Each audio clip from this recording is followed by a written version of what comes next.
سستی کی وجہ سے تکبیر تحریمہ میں تاخیر کر دیا تو کیا حکم ہے؟ چنانچہ ایک شخص امام کی تکبیر تحریمہ کے وقت حاضر تھا، لیکن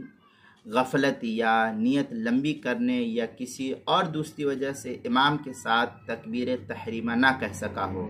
تو ایسا شخص امام کی دوسری تکبیر کہنے سے پہلے ہی امام کے ساتھ شریک ہو جائے،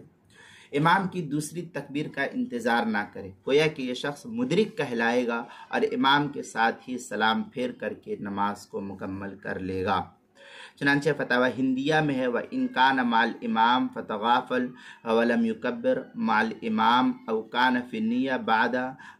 فَآخَرَ التَّكْبِيرِ فَإِنَّهُ يُكَبِّرُ وَلَا يَنْتَظِرُ تَكْبِيرَةَ الْإِمَامِ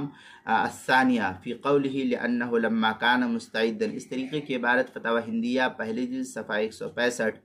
اور فتاوی شامی جو زکریا بک ڈپو دیوبند کا ہندی نسخہ ہے اس کی تیسری جلد صفحہ 117، جو بیروت کا چھپا ہوا نسخہ فتاوی شامی کا اس کی تیسری جلد صفحہ 110، کتاب المسائل اس کی